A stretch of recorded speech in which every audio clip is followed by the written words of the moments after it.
We can determine forces in motion situations where our system moves with constant velocity. As we know from Newton's second law, constant velocity motion means that the total force on the object is zero. This condition is often referred to as equilibrium.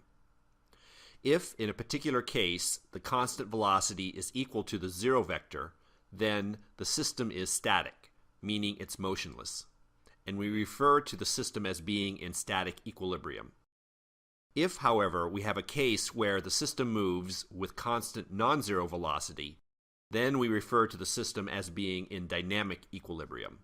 It's important to remember that while to our eye, a static equilibrium case looks quite different from a dynamic equilibrium case, both cases share the key similarity that the velocity is constant and therefore F net is zero in both cases. This means that the procedures for finding forces will be very similar for both cases. Let's discuss this by looking at the following setting. Imagine we're pulling on a rope attached to a box of mass m equals 40 kilograms, sitting on level ground. The rope makes an angle of theta equals 35 degrees with respect to the horizontal, as shown. The coefficients of friction between the box and the ground are static coefficient equals 0.25, kinetic coefficient equals 0.2. The box is motionless. What are the contact forces, expressed as vectors, acting on the box? Let's employ our key steps for finding these unknown forces starting from motion observations.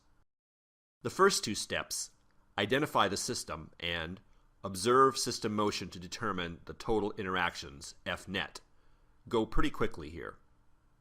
We're clearly focusing on the box, so that's our choice for the system.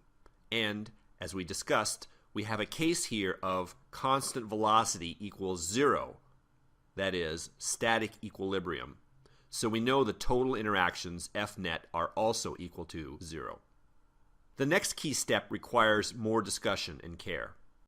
We need to identify specific forces on the system that contribute to F net. In doing this, we need to make sure we don't neglect any significant interactions, so we'll be systematic about this. Let's construct our list of agents that can exert forces on our system. First, let's start with all agents that exert contact forces on our system. We'll look for those agents in the surroundings that cross the system boundary and make physical contact with our system. There are two such agents, the rope and the floor. With the rope, we can identify a tension force we'll label as F sub t, and with the floor, we can identify a surface contact force we'll call F sub f. We now look for agents in the surroundings that can exert forces at a distance. In this case, we have one such agent, the Earth, which exerts a weight force. That's it. We have three significant interactions expressed as forces acting on our system, and, moreover, we know that the net force is the vector sum of these three. In fact, here we already know what F net must be because in the previous steps we noted that our observation of constant zero velocity means F net is zero, so the sum of these three forces must also be zero. Let's use a free body diagram to help us compactly summarize and visualize all this. Starting with the dot to represent our system, the box, we know that we can represent the tension force with an arrow that points along the rope away from the system. Since we know the angle the rope makes with the horizontal, the tension force must also point at the same angle, so we can draw that in.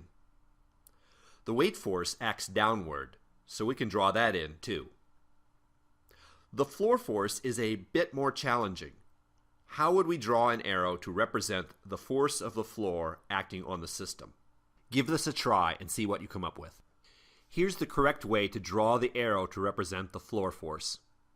We know how to do this because the sum of all forces must add to the zero vector. So, graphically, if we sketch in the tension force and the weight force, then the floor force must be such that when we add all three forces, the total yields the zero vector. At this point, let's specify a coordinate system and represent these vectors in component form. Let's choose the horizontal axis to be the x-axis, positive to the right, and the vertical axis we'll choose to be the y-axis, positive upward. From this diagram, we can now write out explicitly our interactions in component form. First, the weight force. The weight force has one non-zero component in the y direction, so we can write the weight force in component form like this.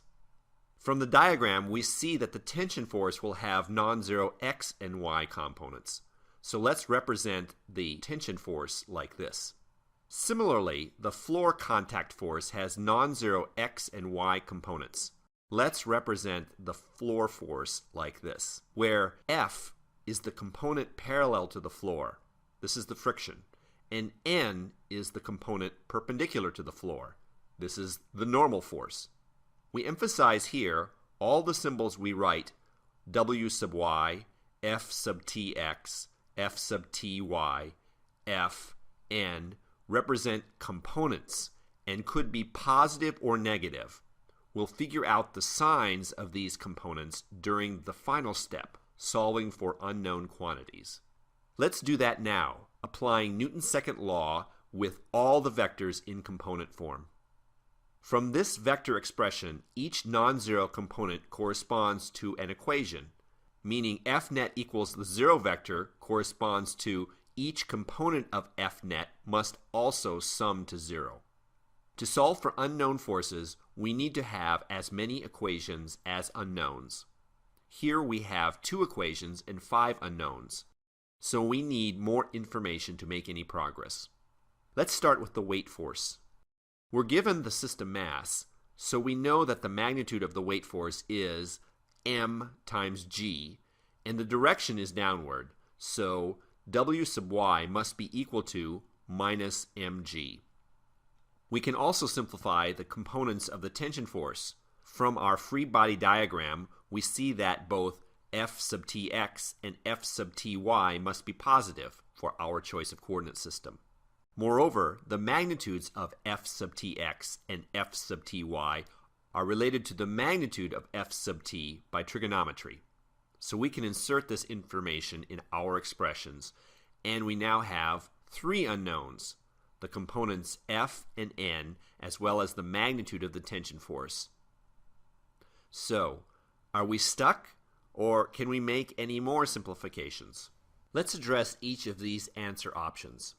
First, setting the magnitude of the normal component of the floor force equal to mg is incorrect because there are 3 forces that have non-zero components in the y direction: the weight, the normal component of the floor force, and the y component of the tension force. So saying that the magnitude of the normal force is equal to mg would mean that the magnitude of the tension force would have to be 0. That happens only if we're not pulling on the rope. We assume that we have a non-zero pull, so that means the magnitude of the normal force cannot be equal to the magnitude of the weight force. The sliding friction model using mu sub k doesn't apply here because the object has to be moving for this model. Here the object is motionless. Now you may have selected the static friction model to relate the magnitude of the normal force to the magnitude of the friction. Actually, this would only apply in a very special static case, the case where the object was just on the verge of moving. We did not make that assumption, so we do need more information to proceed. So, let's provide that information by making the assumption that the object is on the verge of moving. In that case, we can use our static friction expression in the x equation to express the friction component in terms of the magnitude of the normal component of the floor force, where, from our diagram, we put in explicitly the direction of the friction, which points in the minus x direction. We can now solve this to obtain an expression for the magnitude of the normal force, which we then can use in the y equation, where we see from the diagram that the normal component is positive, so we can put that in explicitly. We now can solve for the magnitude of the tension force, where, after we plug in all the numerical values, we find it here. Now using the angle theta, we can find F sub t, the tension force, in component form. With this in hand, we can now solve for the magnitude of the normal force, and then we can finally solve for the magnitude of the friction. We put in all the correct signs, so now we have the force of the floor on the system, the box, in component form. And so, starting from the motion observation of constant zero velocity, static equilibrium, we have shown how to solve for the contact forces in this particular case. We can turn this problem into one of dynamic equilibrium. Let's start from the top with the same assumptions, except now we state that from the start, the box is moving in the plus x direction at constant speed. How would we find the contact forces? Because we have a case of constant velocity, we still have equilibrium, where F net is equal to 0. We would still identify the same agents and forces. However, our model for relating the magnitudes of the floor force components would now be different. We would now use a sliding friction model. So, although we would use nearly all the same steps as for the static case, we would expect the quantitative results might differ. We won't discuss that case in detail here. Instead, we encourage you to go ahead and work out the dynamic equilibrium case on your own and discuss that in the forum. In the next lecture, we will turn our attention to finding forces from motion observations in cases where the velocity is not constant, meaning cases where we know F net is not 0.